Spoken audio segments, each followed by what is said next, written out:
No entiendo muy bien su pregunta. Ya. A nivel de los molares, hay diferencia entre ellos. No son iguales los superiores con los inferiores.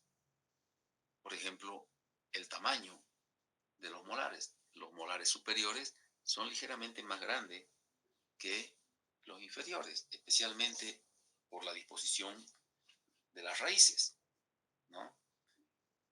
Si ustedes observaron la disposición de los surcos en los molares superiores, tienen una disposición diferente a la disposición de los surcos que tienen los inferiores.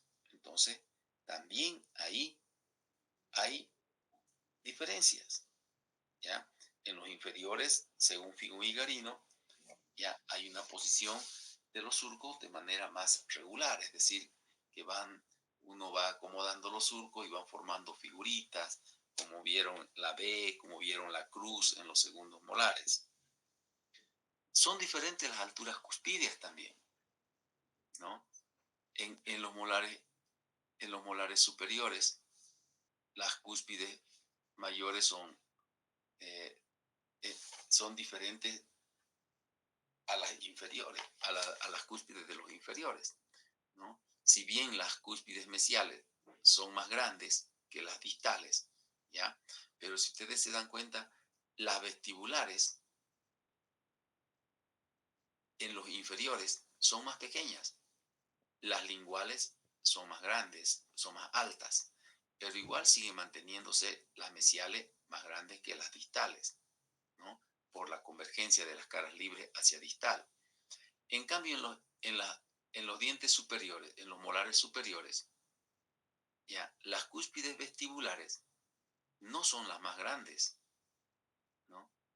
La palatina, la mesiopalatina es la más grande de todas, ¿no?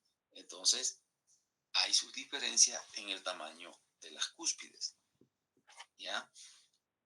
Especialmente en sus alturas. Los surcos, por ejemplo, ¿no? Los surcos en, en los molares superiores, los surcos son verticales, tanto el surco vestibular o los surcos vestibulares que terminan en fosas y los surcos linguales que no terminan en fosas son verticales. En cambio, en los molares superiores, el surco vertical está en vestibular, pero los surcos palatinos son oblicuos, ¿no? Entonces, todo eso lo van a ver cuando vamos tallando. Ahora en el diente que tallamos esta semana, por ejemplo, que ha sido el primer premolar inferior, les dije que a partir del primer premolar inferior, la cara vestibular es la más oblicua, ¿no? Y eso se cumple en los molares también. Entonces, los molares inferiores tienen la cara vestibular más oblicua. En cambio, los superiores tienen la cara palatina más oblicua que la vestibular, ¿no? Los diámetros transversales, los inferiores mesiodistalmente son más anchos, más grandes, ¿no? En su diámetro mesiodistal. En cambio, los superiores tienen el diámetro vestíbulo-palatino mayor que el mesiodistal. La otra gran diferencia son las raíces. Los superiores tienen tres, los inferiores tienen dos. Mesio vestibular, disto vestibular y palatina. En cambio, los inferiores tienen mesio o mesial y distal. ¿Se dan cuenta? Entonces, son diferentes. Pueden encontrar ustedes diferencias en la morfología interna. Un montón de diferencias. No solamente las diferencias que pueden encontrar en el texto. Pueden encontrar diferencias, por ejemplo, el primer molar superior es diferente del primer molar inferior. ¿Por qué? Porque el techo del, de la cámara pulpar del primer molar superior es romboidal y con 4 cúspides. En cambio, el inferior es trapezoidal y con 5 cúspides. ¿Se dan cuenta? El segundo molar superior puede tener diferentes formas de techo, diferentes números de cúspides y diferentes números de cuernos. Pueden ser 3, pueden ser 4. ¿Se dan cuenta? En cambio, el inferior va a tener el segundo molar inferior siempre va a tener 4 cuernos pulpares y al mismo tamaño. En cambio, los superiores tienen tamaños diferentes. Entonces, como ven, si ustedes van al piso, en el piso van a encontrar diferencias. Los superiores tienen un piso triangular, ¿no? El inferior puede tener un piso triangular, pero en forma horizontal. Las letras que forman X o Y, pero echadas.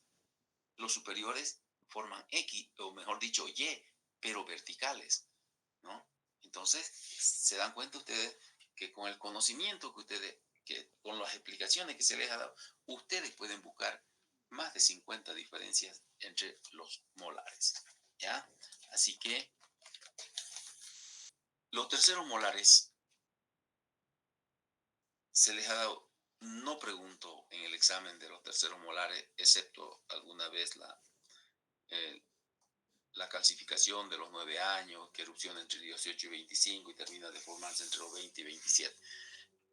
Y después, cuando hablamos de los arcos dentarios, se necesita el diámetro mesiodistal de los terceros molares para completar la sumatoria de la longitud del arco, ¿no? Pero es para que sepan que los terceros molares en sí son una combinación entre el primero y el segundo, porque pueden tener características del primero y del segundo, tanto superior como inferior, con el aumento de tener raíces atípicas, de tener cúspides suplementarias y de tener raíces suplementarias. ¿Listo? Eso es todo, jóvenes.